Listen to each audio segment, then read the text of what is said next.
Hey everybody, I hope you're keeping really well. So, yeah, here we go. Catching up after a little break. So, check that out down there. Look at that. Fitted carpet. Well, it's not exactly fitted carpet, it's just an offcut from, I think it's nearly January, February. Had a room in the house recarpeted, and I thought I'll hang on to that. I've always stood on concrete and been absolutely fine with that at work or wherever, never been a problem. But I thought, you know what? I'll keep hold of that offcut. Maybe I'll try it. And do you know what? It feels kind of plush. You know, feels nice. Feels like you're kind of important. I know some people use those kind of interlocking tiles, and I need to get some like double-sided tape to anchor that down to the ground so I don't trip. But yeah, if you've got an offcut of carpet, it might be a good idea. It might save a chisel or whatnot if it rolls off the old bench. Another thing I've got too is dehumidifier. It's not wet in the garage. It's a cavity wall insulated garage, but garage doors being garage doors, even though that's a nice insulated one, they don't fit as well as they should. I've adjusted it as best I can, but I want to make sure there's not tons of humidity in here. I'll turn it off in a second. But I think it's something that might be worth considering in your own shop. I'm going to put a link to my blog shortly. You might want to check out because I'm starting to put together some information there for people who might want to get going in woodworking. And I think one of the first things people get carried away with is just buying a load of tools, because that's what you do if you buy a magazine. You get hooked onto the marketing, and we can all be guilty of being dragged into that. But I think the first thing you've got to really work out if you want to get into woodworking is, have you got any time? You know, you've got 24 hours in a day, good 8 hours sleep, you know, eating meals, another hour, a couple of hours, commuting to work, laundry, domestic chores, whatever. I think I calculated that out in one of the blogs, and if it's like my average weekday, I might have half an hour spare. So, with that in mind, sometimes I can get a run at the weekend and I can do a bit more, and I'm lucky I do this for a living as well. I'm a bench joiner by trade, so you know it's no biggie. But don't never be ashamed when you're getting into woodworking. I think to make sure it's very gradual, that you're pretty realistic with how you go about it, and you don't get kind of starstruck with really fancy looking stuff. You know, I think genuinely before you do anything, sit down and think, do I have the time to go into this full bore? And that's what my blog articles are going to be about at the minute, which is they note that they're going to be mainly to do with hand tools, but at the end of it, certainly I'd want to have a bandsaw and a lathe, because I think they're incredibly useful. Depending where you're located and what your money was, a planer thicknesser can be really helpful as well. But yeah, something where you can make use of a space similar to what I've got, which again, you've got to be honest, have you even got space for woodworking? And the kind of stuff that I want to do, I need space for a bench, a bit of tool storage, enough room that I can set up a project. You know, so I think this space that I've got is maybe 9 feet by 12 feet roughly, and I wouldn't want to do with too much less than that. I've got one fluorescent light over there. I've got like a builder's light over there running from an extension lead, and a double socket over there.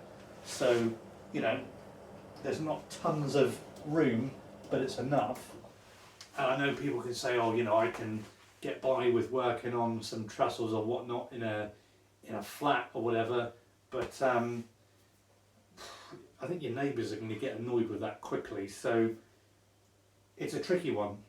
Woodworking isn't really a jumpers for goalposts type situation. You need to have time, space and money. I think that's why you see a lot of older people doing it, or people without commitments, you know, unless you're a full-time furniture maker.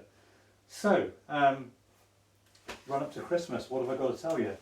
So a few things. I I'm not sure kind of which way some of my projects might go. I've got a few things. I've got a cabinet that I want to be getting on with for the entrance hallway, and I've done a bit of that at work, and it's in the back of the car to start doing some bits here. But I don't know if I'm going to have that run of time where I can get really stuck into it.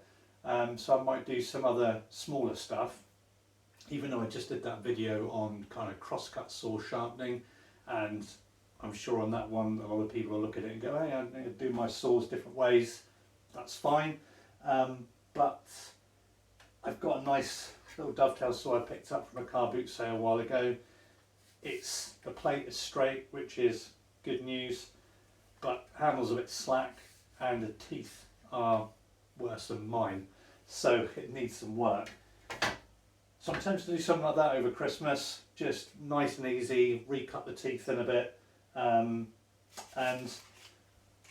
saw sharpening stuff, again, I'm always looking out for stuff which might be cheaper and user friendly. I don't know whether they're going to be any good, but I picked up some needle files from Amazon and a flat file.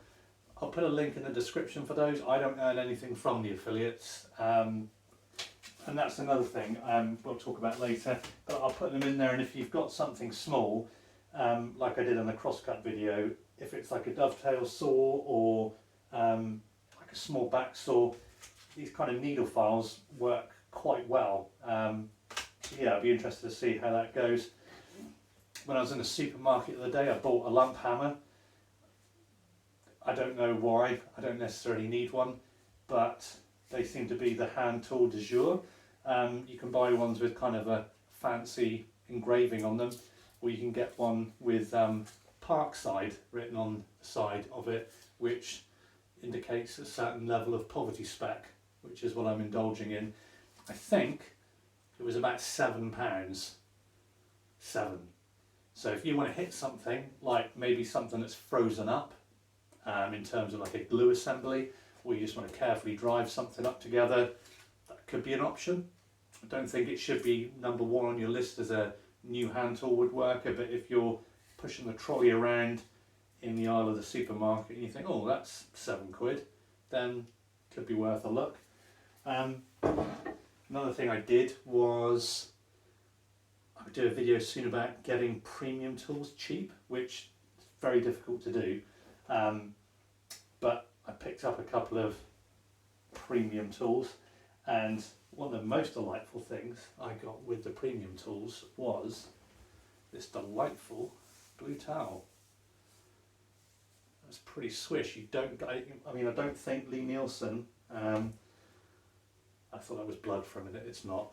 I don't think Lee Nielsen do blue hand towels with their deliveries, but mine had a plain wrapped in a blue hand towel. That's pretty special, and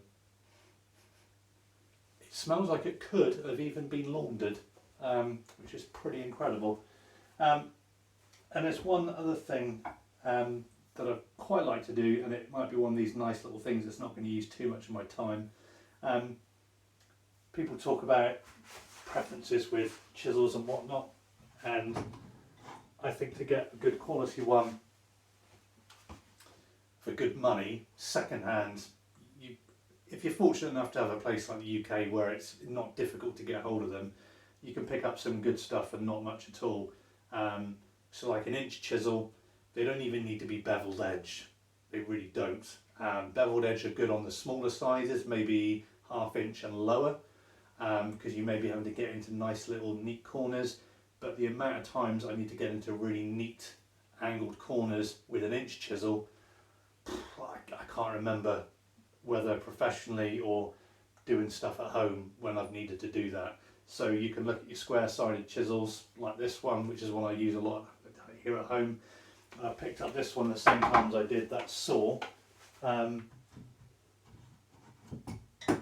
it's one of the Marples, they call them in the UK, I don't know whether they went in other places in the world, kind of split proofs. That one had like a deeper reddish orange down here, and it was all yellow at the top. But what's nice is it's quite slim on the sides. It's actually quite a nice all-round chisel you could use for just about everything, like carpentry, joinery, whatever. And you can see the logo on the back of this is very different than the ones you see about these days. I'm guessing this is maybe 60s or 70s. Doesn't mean it's a genius tool. Part of this is sentimental more than anything else. Um, One of the guys I worked with, fortunately he's now dead. He died relatively young. He was, say young, he wasn't a young person, 75. And he always looked after himself. And yeah, it's pretty disappointing to think you only get 10 years of retirement after retiring. He did it at 75. And he had these marbles chisels because they were promoted a lot to, I think, probably joiners, carpenters, people like that who might be a little bit rougher with their tools. He definitely wasn't. He looked after his stuff incredibly well, made himself his own toolbox. The only thing he did that was less traditional is he had one of the resharpenable panel saws over time, like the hand saws, but he had a resharpenable back saw, tenon saw, he had that. But yeah, he had these, and what was great about it was that his was like really stubby by the time he'd finished with it, and obviously that was a guy who was working relentlessly, and the inch chisel gets a lot of work if you're more carpentry and joinery side of things, letting in hinges, locks, things of that nature. And the handle was so smooth, just from the constant use, and I always think that's a really nice thing, whether it's furniture, tools, even clothes to an extent. It's lovely to put on your shoes that are lovely and broken in. Same with tools and things like that. I think things when they're new are often at their worst in some ways. Maybe not a car, I guess, but things that you actually interact with and are quite tactile. So yeah, I'd quite like to put that one back to use as just one of those little mementos to have up and just think, I worked with him from the age of I was 16 up until when he retired, so we were working together a relatively long time. Maybe not that long, maybe he joined us a little bit later after his company he worked for closed down. But anyway, it was a long time, and he was a really nice bloke. I'll share a couple of stories about him in the future, but yeah, it's nice. So yeah, nothing crazy. Fitted carpet, real plush, I'm feeling nice. Say dehumidifier, it's not being, like I said, that was one other thing I was going to mention actually. Two other things, affiliates and the workspace. So I haven't come into the home garage workshop for a little while because it's been so cold. Even though this is cavity wall and insulated, it's not heated, and I'm not going to pay for a central heating circuit in my garage because everybody knows what the cost of fuel is these days. I'm not going to bring it in and do that. And if you're going to do some actual work, it doesn't matter that much if it's -7 degrees Celsius. Bear in mind that water freezes at 0. You can get going, you can start to work, and you put some fingerless gloves on and you can get going. But that's alright if you're going to be in here for a while. If you're only going to be in here for a half hour, an hour, by the time you come in it's like, oh my god, that's cold. And if you're doing some setting out, you're just losing the feeling in your fingers. It's horrific. And I know you can buy some heaters just to blast the temperature up, but it's quite an expensive thing to do then. So yeah, that's another thing if you're working somewhere, is think about how comfortable can you make your workspace, how well insulated, comfortable. If you're somewhere where it's hot with high humidity, I don't know what your situation is, but it's worthwhile thinking about making it as comfortable as possible, your space, before you even worry about buying tools, subscriptions, magazines, books, all of the stuff that can come a lot later. Think, have you got the time? Have you got the space? Is that space comfortable? And have you got some money? If you haven't got those yet, don't be afraid to just watch woodworking or buy some second-hand books and read, or whatever. You don't have to be doing it. There is something enjoyable about watching competent people do stuff. Admittedly, there's a mix of that on YouTube, some good, some not, but there are some really competent people out there, and it can be really good to watch those. Second one was affiliates. There has been something in the back of my mind where I thought, long term, it might be fun to try and do something with this channel. It's always going to be tiny because it's relatively unprofessional and I'm niche, but I think to myself, well, what could you ever do? I've already stated, and I'm never going to change that. And part of that blog series I'm doing is to help me develop that kind of pathway for somebody new, where you don't have to spend money on a book or a lifestyle philosophy or anything else. You just think, I want to get into woodworking. How do I progressively get into that, step after step, step by step? That's where the money is. That's where people try and flog you all of that, your magazines, all the rest of it. That's why there's endless guff about sharpening and blah blah blah blah blah. All of that should be free to remove a barrier to get people into woodworking. But then you see the stuff like the affiliate links, or there are woodworkers who do infomercials, as I would see them, where it's so obviously sponsored. They have the little logo that comes up. This is paid promotion, and in a way, it's not a judgment. Yeah, everybody's got to do what they want to do. But for me, it's like as soon as I go down that road, not that anyone's going to want to sponsor me anyway, you're compromised as far as I'm concerned. So yeah, with these, I don't want to do an affiliate for a few cheap files from Amazon. The only thing I would do is something that if I can actually make it, something that people would actually find useful, in the same way I associate things at work that get made to serve a purpose. To flog other people's stuff, no, I'm not into that really. I don't want to do an infomercial for a sharpening wheel from Sweden or a certain workbench. Again, I'm not discrediting people that do, but I don't know. I don't really feel that's. I don't know why. Just why. It doesn't really excite me. Anyway, that's beginning to head off on a whole different tangent. So I hope you've enjoyed the quick catch up, and we'll see you soon.